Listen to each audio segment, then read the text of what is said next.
Assalamualaikum warahmatullahi wabarakatuh. Bagaimana kabar teman-teman semuanya? Semoga teman-teman level 8 selalu dalam keadaan sehat. Baik teman-teman, jika pada pekan lalu kita sudah membahas mengenai amandemen Undang-Undang Dasar, di pekan kali ini kita akan belajar mengenai fungsi lembaga negara sesuai dengan Undang-Undang Negara Republik Indonesia tahun 45. Nah, untuk lembaga negara di Indonesia itu sendiri ada 8 ya teman-teman. Yang pertama itu ada MPR, kemudian yang kedua ada DPR, yang ketiga ada DPD, yang keempat ada Presiden, yang kelima ada BPK atau Badan Pemeriksa Keuangan, kemudian selanjutnya yang keenam ada MA atau Mahkamah Agung, yang ketujuh ada MK atau Mahkamah Konstitusi, dan yang terakhir ada KY atau Komisi Yudisial. Nah, itu adalah lembaga-lembaga negara yang ada di Indonesia. Nah, teman-teman bisa ikut membaca di buku paket ya teman-teman, buku paket PKN halaman 48. Sambil didengarkan, sambil pula dibuka bukunya. Oke, kita masuk ke materi yang pertama yaitu MPR atau lembaga yang pertama yaitu MPR atau Majelis Permusyawaratan Rakyat.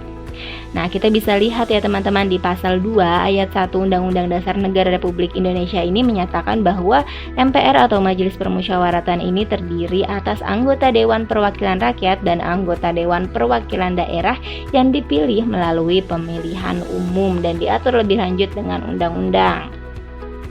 Untuk tugas-tugas dari MPR itu sendiri adalah yang pertama, Majelis Permusyawaratan Rakyat ini berwenang mengubah dan menetapkan undang-undang dasar. Kemudian yang kedua, Majelis Permusyawaratan Rakyat ini melantik presiden dan atau wakil presiden. Serta yang ketiga adalah Majelis Permusyawaratan Rakyat hanya dapat diberhentikan presiden dan atau wakil presiden dalam jabatan menurut undang-undang dasar. Nah, kita lanjut ke yang kedua yaitu DPR atau Dewan Perwakilan Rakyat. DPR ini merupakan lembaga perwakilan rakyat yang berkedudukan sebagai lembaga negara, teman-teman. DPR terdiri atas anggota dari berbagai partai politik yang dipilih melalui pemilihan umum. Untuk fungsi DPR itu sendiri ada 3. Yang pertama ada fungsi legislasi. Fungsi legislasi ini adalah membuat undang-undang, kemudian juga menetapkan undang-undang. Fungsi ini diwujudkan dalam pembentukan undang-undang dasar bersama presiden. Kemudian fungsi yang kedua adalah fungsi budgeting atau anggaran. Nah, ini merupakan penetapan anggaran pendapatan dan belanja negara atau biasa disingkat sebagai APBN yang diajukan oleh presiden langsung. Kemudian fungsi yang terakhir adalah controlling atau pengawasan. DPR dapat meliputi pengawasan terhadap pelaksanaan undang-undang, pengawasan terhadap APBN, dan terhadap kebijakan lainnya. Nah, itu adalah fungsi DPR. Lantas, tugasnya bagaimana? Tugas DPR adalah yang pertama membentuk undang-undang yang dibahas dengan presiden untuk mendapatkan persetujuan bersama. Tugas yang kedua adalah membahas dan memberikan atau tidak memberikan persetujuan terhadap peraturan pemerintah mengganti undang-undang. Serta yang ketiga, tugasnya adalah menerima dan membahas usulan rancangan undang-undang yang diajukan oleh DPD yang berkaitan dengan di bidang ekonomi daerah. Nah, serta beberapa masih ada lagi ya teman-teman bisa lihat di buku paket halaman 50. Kemudian selanjutnya kita masuk ke DPD atau Dewan Perwakilan Daerah. DPD ini merupakan bagian dari keanggotaan MPR yang dipilih melalui pemilihan umum ya teman-teman. DPD merupakan wakil-wakil dari setiap provinsi. Nah, untuk jumlahnya DPD ini ditetapkan sebanyak 4 orang anggota dan jumlahnya ini tidak boleh lebih dari 1/3 jumlah anggota DPR. Nah, DPD ini juga merupakan kedudukannya sebagai lembaga negara, di mana juga memiliki fungsi, yaitu yang pertama adalah fungsinya sebagai pengajuan usul. Maksudnya adalah ikut dalam membahas dan memberikan pertimbangan yang berkaitan dengan bidang legislasi tertentu.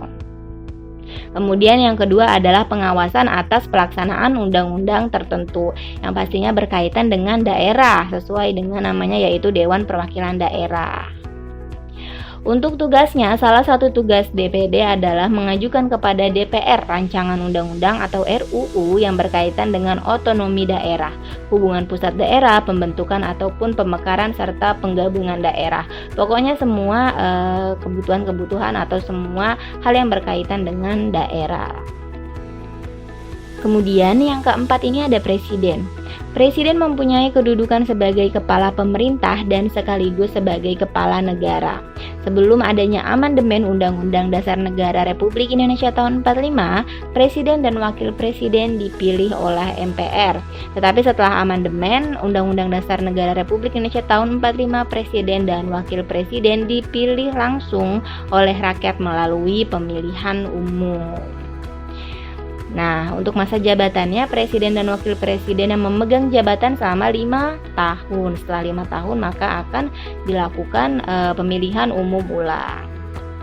Nah, kemudian yang kelima ada BPK atau Badan Pemeriksa Keuangan. BPK itu sendiri merupakan suatu badan untuk memeriksa keuangan yang memiliki kedudukan sejajar dengan lembaga yang lainnya ya teman-teman. BPK merupakan lembaga negara yang bebas dan mandiri dengan tugas khusus untuk memeriksa pengelolaan dan tanggung jawab terhadap keuangan negara. Adapun tugas-tugas dari BPK yaitu yang pertama adalah memeriksa pengelolaan dan tanggung jawab mengenai segala hal yang berurusan dengan keuangan negara. Kemudian tugas lainnya adalah meminta keterangan yang wajib diberikan oleh setiap orang, badan pemerintah atau badan swasta sepanjang tidak bertentangan terhadap undang-undang. Nah, kemudian yang keenam ada MA atau Mahkamah Agung. Nah, mungkin teman-teman sudah sering dengar ya tentang Mahkamah Agung. Mahkamah Agung itu merupakan pengadilan ya teman-teman, pengadilan negara tertinggi dari semua lingkungan peradilan yang dalam melaksanakan tugasnya terlepas dari pengaruh pemerintahan dan pengaruh-pengaruh lainnya. Ini tertuang dalam Undang-Undang Nomor 3 Tahun 2009 tentang Mahkamah Agung. Nah, Mahkamah Agung juga memiliki beberapa tugas, diantaranya adalah memeriksa permohonan kasasi, dan yang kedua memeriksa tentang sengketa tentang kewenangan pengadilan. Kemudian yang ketiga adalah memeriksa mengenai permohonan peninjauan kembali putusan pengadilan yang telah memperoleh kekuatan hukum, dan yang terakhir adalah menguji peraturan perundang-undangan di bawah undang-undang. Nah, kita lanjut ke yang ketujuh yaitu MK atau Mahkamah Konstitusi. Nah, sedikit tentang MK atau Mahkamah Konstitusi. Mahkamah Konstitusi ini merupakan salah satu lembaga yang melakukan tugas kekuasaan kehakiman yang merdeka untuk menyelenggarakan peradilan, untuk menegakkan hukum dan keadilan. Nah, yang terakhir ini ada KY atau Komisi Yudisial. Komisi Yudisial ini bukan merupakan lembaga pemegang kekuasaan kehakiman seperti MA maupun MK sebelumnya, melainkan hanya sebagai lembaga yang menunjang terhadap pelaksanaan tugas kekuasaan kehakiman. Oleh sebab itu, sebagai lembaga negara, kedudukan KY ini tidak serta-merta di bawah MK maupun MA. Namun tugas dan wewenangnya tetaplah bersifat penunjang bagi kekuasaan kehakiman. Nah, itu adalah sekilas atau ringkasan mengenai beberapa lembaga negara yang ada di Indonesia. Semoga ringkasan yang Ustazah berikan bisa menambah wawasan teman-teman. Ustazah akhiri, terima kasih. Wassalamualaikum warahmatullahi wabarakatuh.